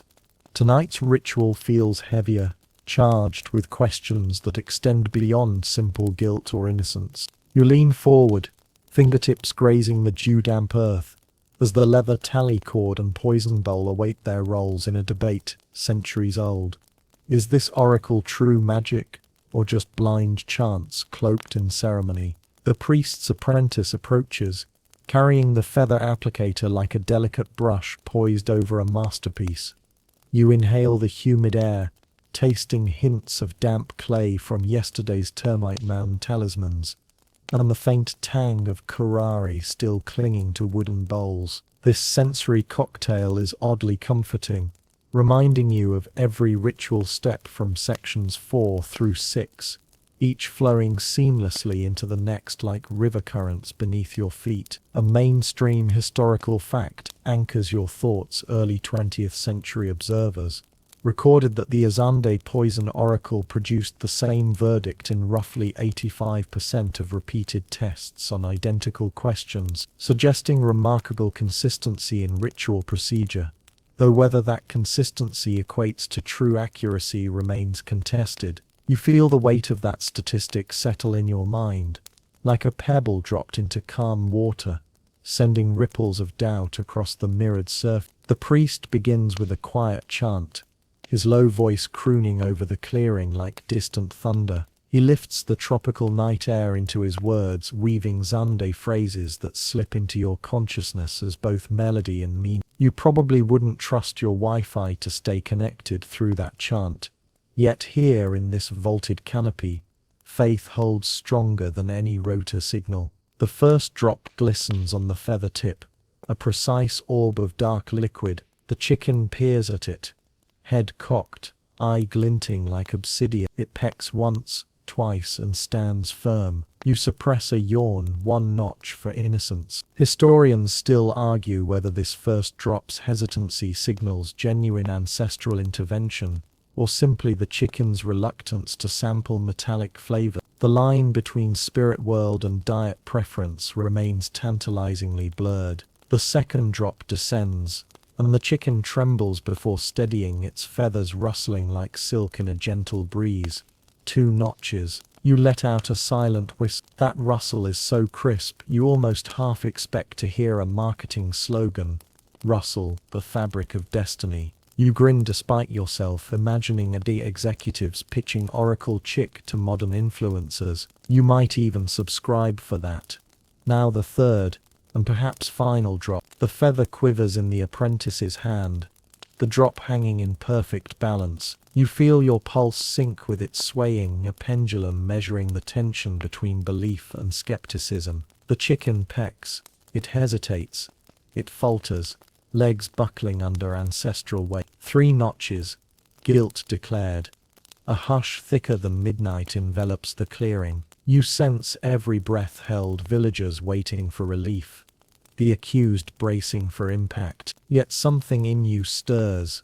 This moment, repeated thousands of times over generations, still feels charged with mystery. You recall fringe tidbit in rare cases. Some priests would substitute dough balls for chickens to test the apparatus, counting on the dough's texture to mimic flesh. An experiment that yielded identical notches more often than chance would allow. You smile at the absurd image of dough quivering like a living creature, lending mechanical proof to ritual consistency. Despite the chicken's collapse, you can't help pondering whether this outcome truly reveals a hidden witch or simply the inevitability of expectation. After all, a bird conditioned by subtle cues, the positioning of the priest's body, the tension in onlookers' eyes, might react predictably. Historians still argue whether the oracle's seeming precision arises from nuanced human signaling rather than divine intervention. It is the power in the poison, the ceremony, or the collective conviction. You lean back against a mossy log, the damp surface cool against your skin. The orchestra of frogs and crickets resumes around you, as though eager to fill the silence left by the oracle's verdict. You feel a soft shiver, not of fear but of wonder. This blending of chemistry, performance and faith shapes lives more decisively than any court decree written on paper. The priest names the guilty party, a soft-spoken fisherman accused of poisoning his own nets to manipulate fish stock. He steps forward, head bowed, acknowledging the oracle's word. You notice his shoulders slump with a mixture of resignation and relief. If you're guilty, at least the accusation is settled. You wonder, did he ever doubt till the last drop? Or did he brace for this moment, trusting that truth would emerge one way or another? Nearby, elders murmur among themselves. Some offer words of consolation, others plan reparation. The orchard breeze carries whispers. Perhaps next time we'll use goat, jokes one elder lightly, referencing alternative oracle animals. You chuckle, thinking of a goat bleating as though offering testimony in its own defense. It's a gentle reminder that belief adapts, finding new forms to endure. Beyond the clearing, the village begins to stir. The echo of cock crow and smoke from cooking fires signals a return to daily life. You watch children mimic the ritual in playful loops, peck, buckle, notch, transforming the oracle into childhood game. Even in mimicry, the ceremony's logic lives on, ingrained deeper than memory. You rise slowly, brushing earth from your trouser. The chicken's body lies quietly on woven leaves, its spirit believed to have returned to ancestral realms. You step toward it, pausing to touch a single feather. Its texture, soft, iridescent, carries a chill as if charged with memory. You feel the urge to ask it a question, but the oracle is silent once its verdict is rendered. You walk back toward the palm-frond cleansed path, feeling the nightly dew give way to early morning warmth. The leather tally cord, now heavy with notches, rests against the priest's shoulder. Its grooves breathe history,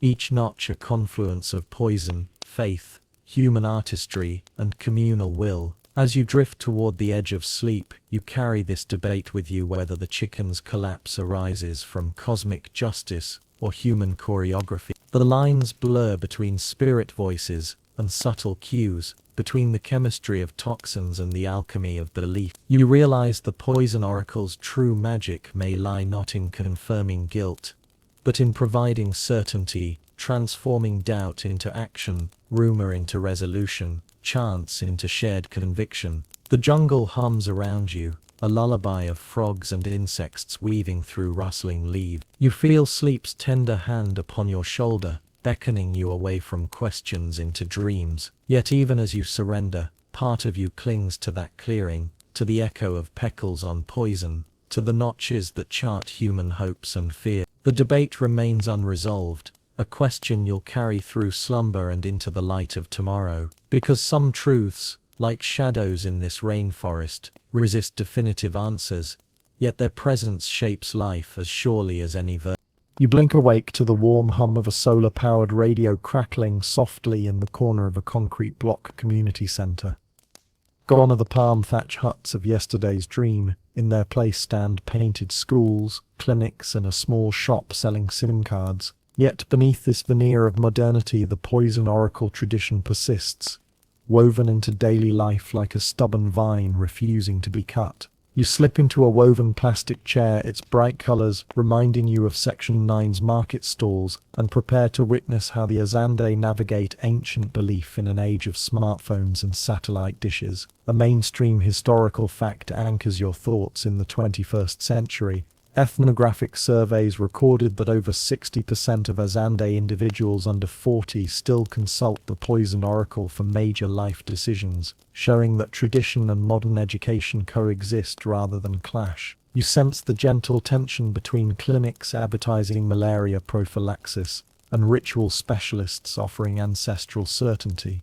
Both hold appeal, one shields you from mosquitoes, the other from unseen malice. Today's consultation comes from a young teacher named Amina, dressed in crisp uniform and carrying a tablet bristling with educational apps. Her question is practical: will the new borehole pump drilled next week yield safe drinking water? You suppress a yawn. You probably wouldn't trust your hydration on binary code alone. But here, faith must align with hydraulics. You follow her to a cleared courtyard where a small crowd gathers. Journalists filming for local TV, health workers chatting quietly, and curious teens filming the oracle on their phones. Fringe tidbit: one vlogger joked that if the chicken collapsed, they'd cut to a commercial for mineral water. Corporate sponsorship meets cosmic justice. The screen of your mind flickers: palm frond cleansing, tally cords, porridge consistency. All rituals you know by heart. Historians still argue whether the oracle's persistence signals cultural revival or community reliance in the face of uncertain development projects. Does soliciting the spirits empower locals or undermine technical expertise? The debate hums through you like the generator powering that radio. You slip on a pair of donated flip-flops and crouch beside the shrine, a low platform draped in blue tarpaulin beneath a mango tree. The tarpaulin's crisp plastic crackles softly underfoot, a new texture in the old ritual space. The priest arrives in a polo shirt emblazoned with a non-profit's logo and a well-worn Akubra hat. He carries a smartly painted bowl of poison mixture, its sheen betraying the same opal's sap and termite clay formulas of centuries past. You inhale. The bitter metallic tang remains unchanged despite modern containers. Amina hands him a small plastic card, her national ID pinned to a length of ribbon. This replaces the clay initial token from Section 9, symbolizing personal identity in an age of biometric data. You quietly chuckle, imagining the ID card pecked by a chicken as though it were currency. Quirky tidbit: some tech-savvy priests now record oracle sessions on WhatsApp, forwarding videos to distant relatives who can't attend in person. You wonder if the ancestors appreciate buffering delay. The first drop lands one notch. The chicken flutters, feathers sensitively brushing the tarpaulin, then stands firm. You feel your own pulse steady. Good sign for the pump. Second drop, 2 notches. Confidence grows in both avian and human heart. Third drop, 3 notches. The chicken collapses. Safe water, the priest declares, his voice calm but triumphant. Amina exhales, tears mingling relief and awe. Nearby, a health officer nods, as though her data models just got divine validation. Historians still argue whether these hybrid ceremonies mixing plastic tarpaulins and silicon chips reflect pragmatic adaptation or cultural dilution. Does consulting the oracle legitimize development, or does it mask technical flaws with ritual spectacle? The question floats, unresolved, like a drone surveying dusty roads beyond the village. Next, you follow a group of young entrepreneurs launching a cooperative weaving collective. Their inquiry, should they seek microloans to expand into city market? They approach the shrine clutching loan applications and smartphone screenshots of business plans. The priest, donning reading glasses perched atop his head, dips his stainless steel applicator, an upgrade from ivory spatulas into the familiar porridge. Fringe detail 2. One enterprising priest owns a power bank rental service, ensuring his phone stays charged during marathon oracle sessions. You grin at the irony of portable electricity supporting portable spirits. First drop, the chicken pecks, wobbles, 1. Second drop, slight quiver, 2 notches. Third drop, steadfast peck, 3 notches for go-ahead. The entrepreneurs cheer, snapping selfies with the slack-jawed oracle. You can almost hear a ringtone of ancestral laughter. Quirky aside 3. Rumor has it, a local banker once challenged the priest to predict stock market rises. When the chicken collapsed immediately, the banker joked, "My portfolio's toast." The priest grinned and retorted, "Better to lose money than fail." You wander through the adjacent tech center, solar panels glinting above 3D printers humming softly, and wonder at this seamless tapestry. Coding classes and chicken oracles sharing the same courtyard. A mother seeks guidance on enrolling her daughter in boarding school. A young medic asks whether the clinic's new generator will function through the rainy season. Each question draws crowds of believers and skeptics alike. Cameras rolling, tablets streaming, phones pinging. In this digital age, the oracle is both analog anchor and viral sensation. A mainstream historical fact reassures you. Studies show that communities blending traditional and modern knowledge often achieve better development outcomes, leveraging communal trust to implement infrastructure projects more effectively. Here, the poison oracle acts as social glue, translating technical uncertainties into shared confidence. Yet you also recall the scholarly debate: do such rituals perpetuate dependency or foster resilient networks of mutual aid? The answer hovers just beyond reach. As evening approaches, you linger by a billboard advertising a new internet tower. Nearby, a small shrine stands defiantly, its coconut bowl altar glowing under solar-powered LEDs. You inhale the sweet, electronic hum mixed with earthy incense, a sensory blend unthinkable in centuries past. The jungle's old symphony, frogs, crickets, distant owl calls, now shares the stage with modem beeps and generator thumps. Your eyelids droop. You think of Amina's smile, the entrepreneur's selfies, the flicker of LED lights dancing across that tarpaulin shrine. The poison oracle remains alive, not as museum piece but as living tradition, bending to modern life while anchoring communities in shared ritual. It offers more than verdicts. It offers communal certainty, a moment when ancient voices speak through feather and porridge to affirm collective direction. You rise, brushing dust from your flip-flop. The crowd disperses, voices fading into the night's soft chorus, analog and digital notes merging into lullaby. Ahead lies section 14, where ethical questions stir under this very canopy.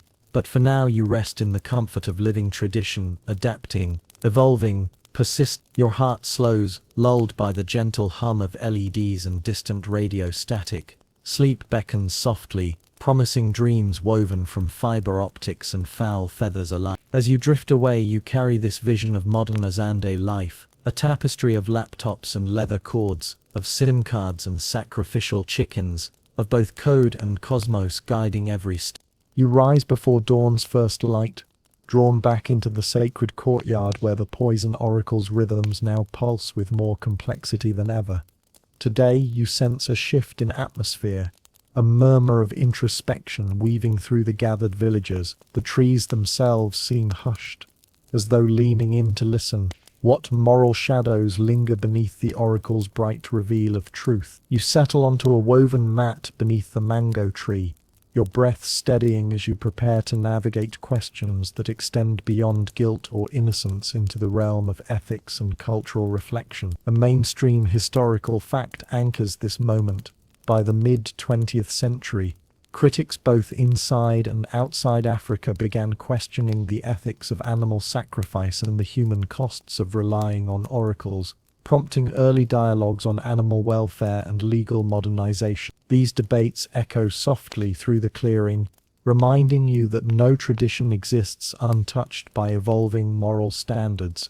You let the memory of that critique drift alongside the fragrance of burnt palm frond. The priest arrives carrying the familiar implements, leather tally cord draped over one shoulder, a coconut shell bowl glinting with dark porridge balanced in his hand. Yet today his steps carry a solemn weight, as though the ancestral voices themselves have grown cautious. Villagers, young and old alike, form a broader circle, murmuring greetings and cautious concerns. You catch a parent's glance toward their child, as if silently asking, is this practice still right? Historians still argue whether external ethical critiques unfairly impose Western values on indigenous customs, or whether they spur essential conversations about rights and responsibilities within the community. That tension hums in your ears, like cicadas debating whether to sing at all. The oracle priest dips a hollow reed applicator into the poison,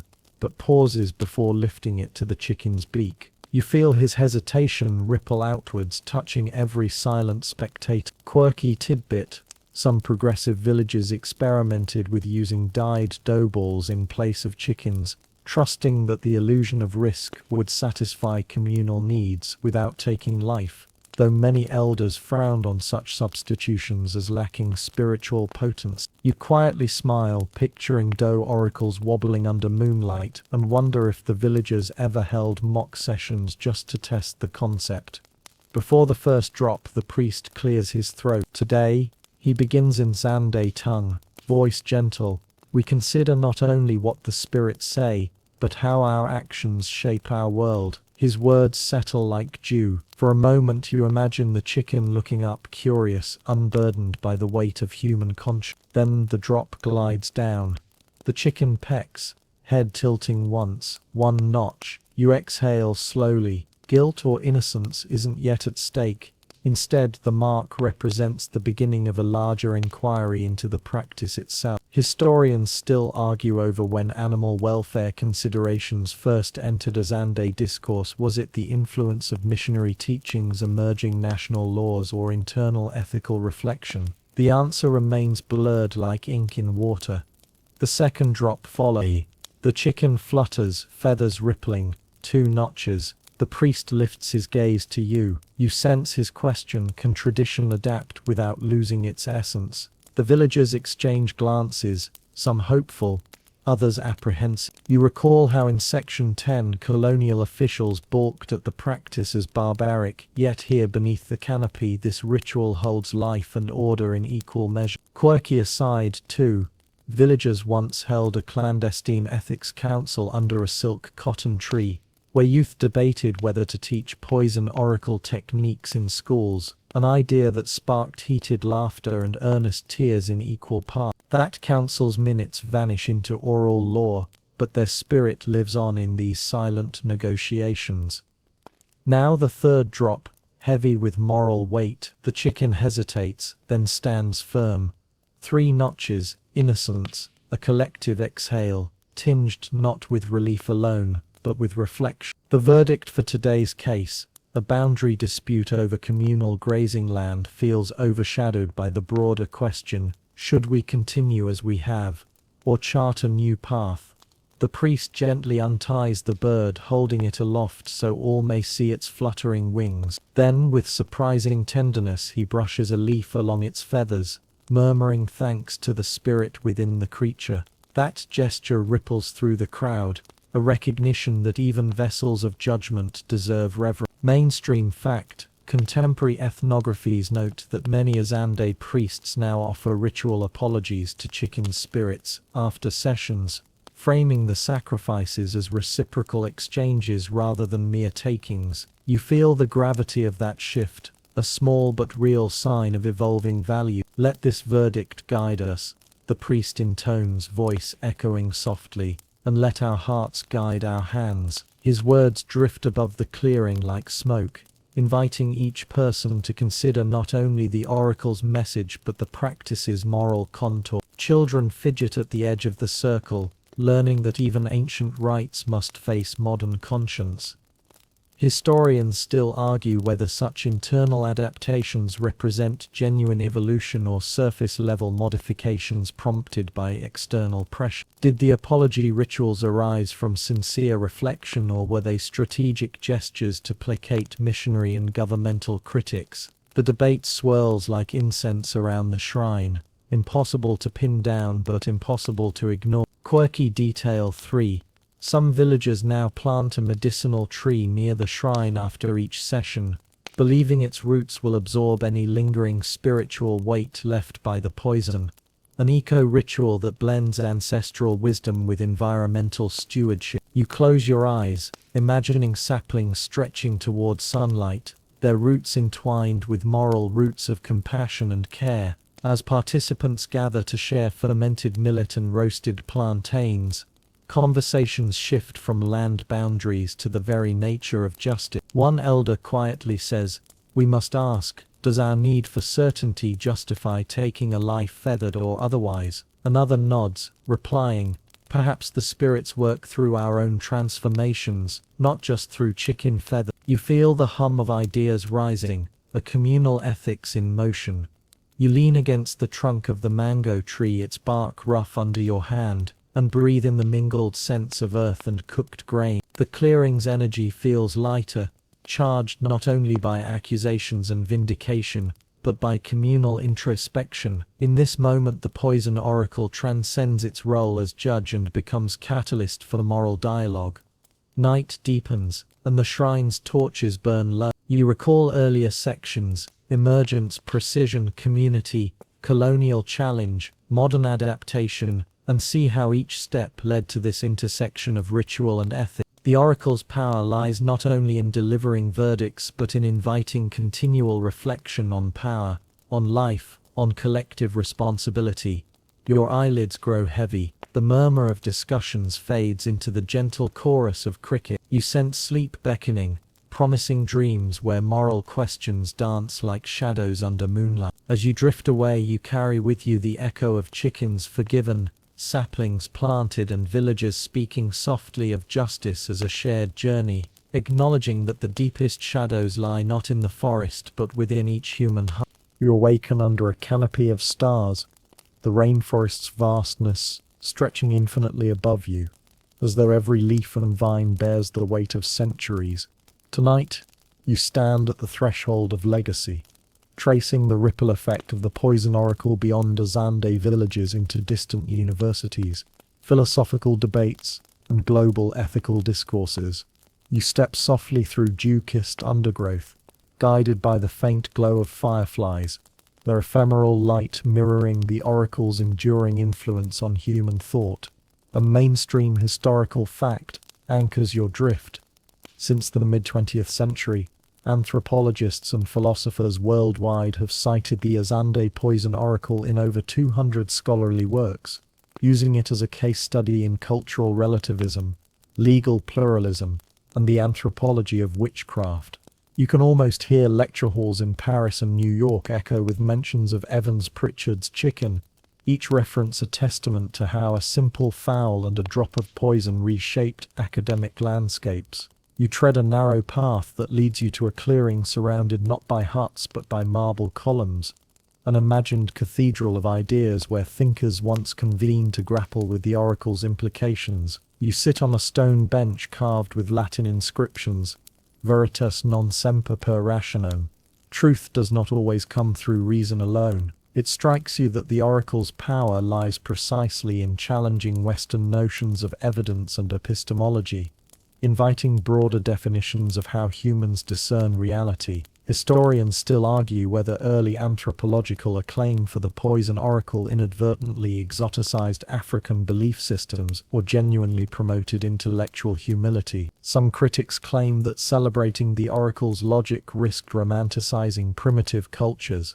Others argue it humbled Western scholars, exposing blind spots in their own legal frameworks. The debate flutters through your mind like moths drawn to torchlight, unsettled, dynamic and essential to the oracle's intellectual afterlife. You imagine a symposium held in the 1960s, panelists in tweed jackets and horn-rimmed glasses, debating whether the collapse of a chicken equates to valid evidence in the same way as forensic fingerprints. Fringe tidbit: one philosopher provocatively suggested inviting chickens into courtroom witness boxes in Europe, a thought experiment that earned guffaws and wide-eyed astonishment. You can almost picture the scene: barristers politely asking a chicken to peck at a witness stand, while judges shuffle papers in baffled amusement. Beyond academia, the oracle echoes in legal anthropology, where scholars examine how communities blend customary and formal laws. You follow a faint echo of footsteps to a mock courtroom under lanky birch trees.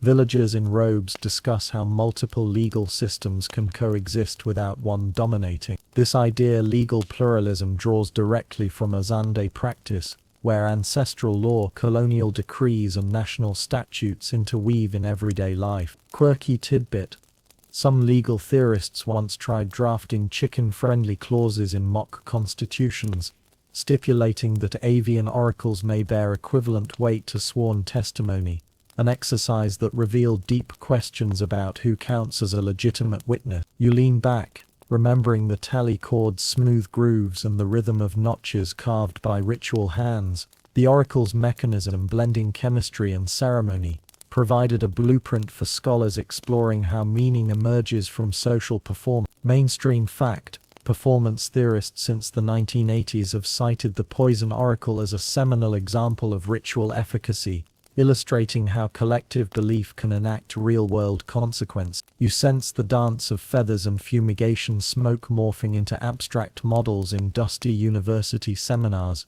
each detail reinterpreted through new theoretical lenses. As the imagined debate disperses, you wander toward lantern-lit tents filled with philosophers of science debating the boundaries of evidence. One quips that poison oracle sessions achieve higher reproducibility rates than many experimental labs, an ironic observation emphasizing both ritual precision and scientific fallibility. Historians still argue whether such analogies risk trivializing cultural practices, or whether they foster genuine cross-cultural dialogue. The tension resonates in your chest, a reminder that every comparison carries both insight and risk. You step away from the academic pavilion and approach a small wooden stage where storytellers once recounted Azande myths to Western audiences. Today, modern bards, documentary filmmakers and podcasters continue this tradition, weaving narratives that blend eyewitness accounts, lush jungle footage, and reenactments of oracle ritual. Fringe detail 2.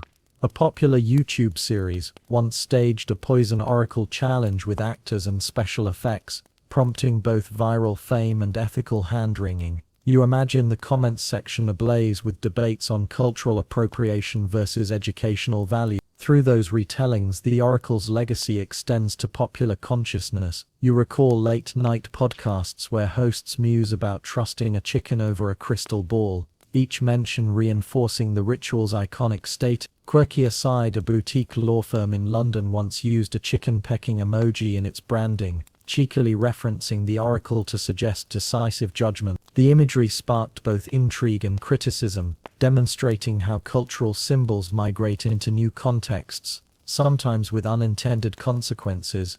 Beyond symbols and scholarship, the oracle influenced ethical reflections on truth, agency and responsibility. You step into a quiet grove where activists discuss community-based justice, drawing inspiration from the oracle's focus on restorative outcomes. They ask, could modern restorative justice programs learn from poison oracle principles, balancing accountability with communal healing? You nod, sensing the resonance.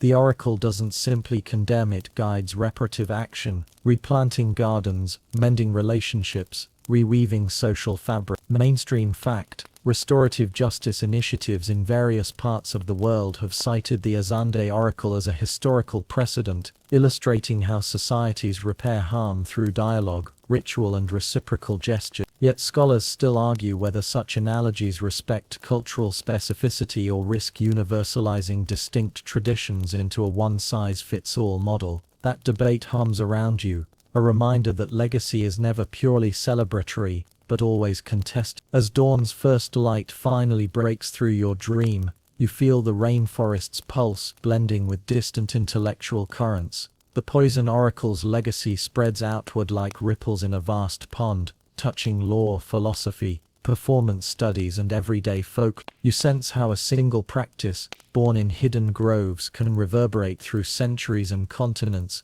inviting continuous reinterpretation and challenge. You pause to place a single feather at the base of a young sapling, an offering to the spirit of inquiry and adaptation. This act, a fusion of ancient ritual and modern homage, feels fitting for a tradition built on balance between seen and unseen, static text and living performance. You exhale slowly, honoring the oracle's journey from Azande villages to the broader world of ideas. Ahead lies Section 16's final fade into forest night, where you will rest in the hush of ancestral shadows. But here at this confluence of past and future, you linger, grateful for a tradition that taught humanity to question its own certainties, to value diverse ways of knowing, and to recognize that truth sometimes emerges from the flutter of a chicken's wing. As your eyelids grow impossibly heavy, you carry this legacy into the edge of sleep, where tomorrow's dawn will greet new conversations sparked by an age-old oracle.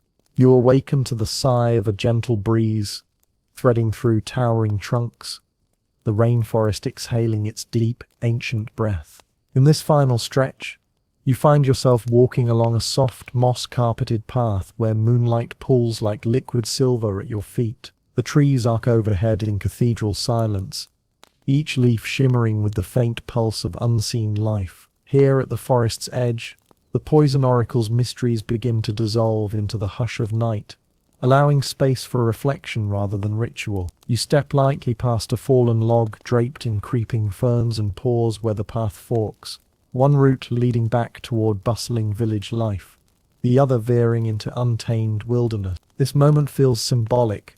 The oracle's world, with its carefully calibrated drops and notched chords, lies behind you. Ahead stretches a realm where stories fade into shadows and new myths quietly emerge. You remember every detail, the tap of leather tally cords, the flash of white feathers, the measured horror and relief that rippled through each ceremony. Now the jungle reclaims those scenes, folding them into the ambient tapestry. Crickets, frogs and distant owl calls. As you walk, you recall the countless voices you've heard, the villagers seeking justice, the elders debating ethics, the scholars poring over Evans Pritchard's pages. Their words echo softly off ancient bark.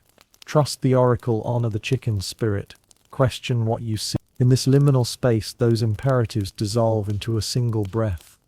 Listen. The poison oracle's power lies in listening to ancestors, to community, to the subtle signals carried by feather and vine. You find yourself at a small clearing ringed by slender pillars of bamboo. Moonlight filters through in horizontal bars, turning dust motes into drifting sparks. Here, no bowl or tally cord awaits, only the hush of nature's own divination. You crouch to touch a patch of soft moss, feeling its cool resilience under your palm. In that moment you sense the continuity between poison oracle and pulse of the wild. Both rely on attentive presence, on noticing small tremors that reveal hidden patterns. Ahead, a narrow creek murmurs its steady song, water slipping over rounded stone. You follow its curve, recalling how villagers once consulted the oracle to decide where roots should be planted, how marriages should proceed, even whether to trust a newcomer. In this place, those decisions give way to the creek's gentle counsel. Go where the water flows, let your path be guided by the steady current. You close your eyes and imagine the creek's voice carrying the poison oracle's essence downstream. Each drop a silent invocation of uncertainty transformed into clarity. The forest around you seems to lean in, branches whispering soft encouragement. You recall the risk taken by chickens pecking at poison, lives offered to broker peace, justice and direction, and you realize the ritual did more than decree guilt or innocence. It knit a community's threads tighter, binding individuals to shared action. In this clearing, the trees themselves stand as silent witnesses to that legacy, their roots intertwined beneath the earth in patterns unseen but deeply felt. You rise, brushing handfuls of moss from your trousers, and step back onto the path. Each footfall feels lighter now, unburdened by the weight of notched cords or the urgency of verdicts. Instead, you move with the forest's perpetual calm, your senses attuned to the soft chorus of night. Each cricket's chirp, each rustle of leaf feels like a gentle reminder. Some truths reveal themselves only in stillness. As you near the forest's edge, where the canopy thins against a horizon of distant stars, you pause one last time. Moonlight casts your shadow, long and slender, merging with the silhouettes of ferns and saplings. In that fleeting shape, you see the reflection of every story you've traversed. The Azande's deep roots, the poison oracle's emergence, its modern adaptations and ethical reckoning. Now those narratives blend into the living tapestry around you, inseparable from the forest's own long memory.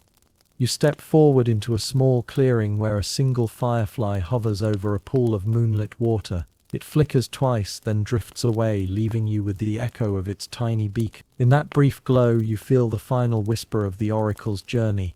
That guidance often comes in unexpected forms.